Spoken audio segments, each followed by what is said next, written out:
So Netflix has done something unprecedented. Maybe unprecedented isn't the word, but something I guess unusual.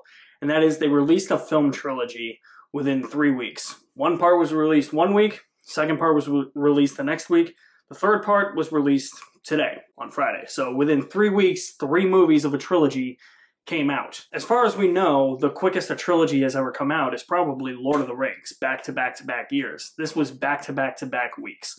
That is the Fear Street trilogy. There are 3 parts, and instead of reviewing each one in a separate video, I figured it would probably be easier to just talk about all 3 in one video.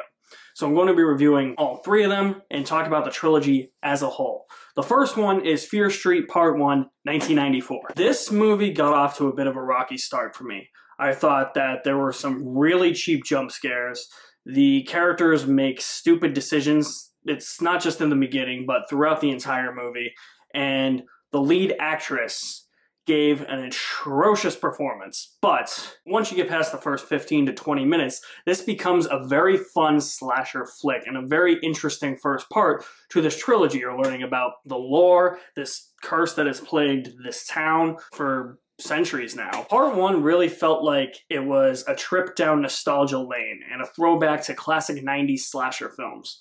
And I'll say it felt most like Scream. I guess you could add that into the fact that it also felt like some modern day horror movies and video games for that matter. I thought that this was Scream meets scary stories that tell in the dark with a shade of Until Dawn. All of that combined makes this a very bloody good time. And the humor in this part is underrated. I haven't really heard anybody talk about the humor for this first part of the trilogy. I laughed quite a bit. I think that's what gave me some of those nostalgic vibes to those 90s movies, because some of those 90s slasher films have some comedy mixed in. In a way, it makes it feel more lighthearted than it does scary, and that could be a bit of a disappointment to some people, that this part doesn't feel as scary as maybe the next part or part 3. That's not what necessarily disappointed me. I guess what disappointed me too about this part is that it felt more on the PG-13 side, aside from a couple of uses of the word fuck here and there. As we were making our way towards the final act of the film, it felt like it was more of a PG-13 horror film, and then there's some brutal deaths towards the end, and I was like, okay, now I understand why this is rated R. But I feel like some people might find this to be a little tame and find that to be a bit disappointing. Overall, I will say you will enjoy Fear Street Part 1, 1994 with 3/4 worth of a bucket of popcorn. Fear Street Part 2, 1978 takes the story from the present day to 1978 at Camp Nightwing, where there is a madman murderer on the loose killing campers. What I didn't mention with these 3 movies is that it goes from the present to the past and back even further into the past. Even though the present isn't 1994 as we're watching it, it's 2021, but you get what I mean. So this one goes back to the past, 1978 at a summer camp. And I love this part. I thought that this was better than Part 1 in almost every way. Sadie Sink, who plays Max in Stranger Things, was really good in this part. The lore in terms of the witch Sarah Fear that this whole trilogy revolves around, that is further expanded into this part. I like the direction that they took with the expansion of lore in this part. There are a few things I think work the most in this film, and that is it takes its time to actually get to psycho murderous killings of the movie, and it takes its time to build up to that. So every moment throughout the first half hour of the movie you feel is very tension-filled and suspenseful, because you're certain something is going to happen. You know something is going to happen. You know there's going to be a psychotic murderer running around killing campers at a camp. It's just a matter of when. It took its time to develop its characters in the first half hour, and then decided to have all the fun, bloody rampage within the last 2/3 of the movie. And it worked very well for me. This gave me Friday the 13th vibes. Friday the 13th is not my favorite slasher film, but I had a big giant smile on my face watching this movie. This is what I want from a slasher film. Follows slasher film cliches to a T, I'll say that. But when you're having this much fun, I can kind of overlook that. And another thing that this movie does so well, as I said, it gives me those Friday the 13th vibes. I liked the subtle references without necessarily being so in your face that these are references to Friday the 13th. One of the characters is named Tommy. The main character wields an axe and a burlap sack. This takes place at a summer camp. So a lot of Friday the 13th vibes here. Luckily, it wasn't so in your face about it. It was more like, hey, we know that there are horror fans of this particular franchise out there. Let's give that vibe to them without ripping off what has come before in slasher film history. Having those vibes just made the movie much more fun. The soundtrack was also killer. A lot of 70s music, like Carry On Wayward Son, pops up in this movie. Really, really dug it. The kills were great. Just a bloody fun time. This is I'm gonna say it right now because part 3 is not my favorite of the trilogy. This is my favorite of the trilogy. This is what I wanted a little bit more of part 1, even though I had fun with part 1. I'm gonna say you will enjoy Fear Street Part 2 1978 with a full bucket of popcorn. Now we're on to the third part, Fear Street Part 3 1666. This movie takes it back even further into the past, centuries into the past, where we literally see how Sarah Fear was pronounced a witch back in the 1600s. This trilogy had the task of sticking the landing. Unfortunately, I don't think it necessarily did. That's not to say part 3 is bad, it's just, it wasn't my taste.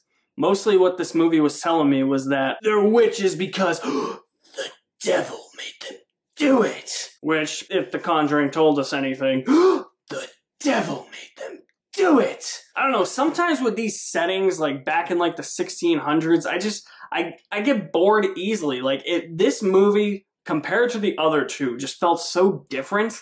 It felt more like it was trying to be an indie horror film, like something A24 would release, rather than a straightforward slasher film. And I just found myself unnecessarily exhausted watching it, to the point where I almost gave up. I finished watching it, and everything, how they connect everything, the direction they take all the lore and bring it all back, everything makes sense, but it was just, this is the slowest one for me. And for a while, you're waiting for something to happen.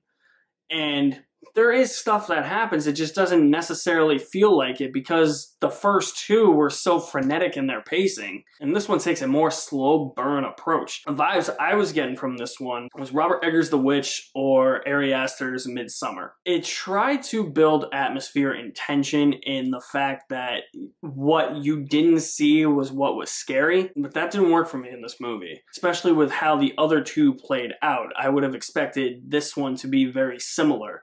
So going back even further in time, I had that sinking feeling that this movie wasn't going to stick the landing for me.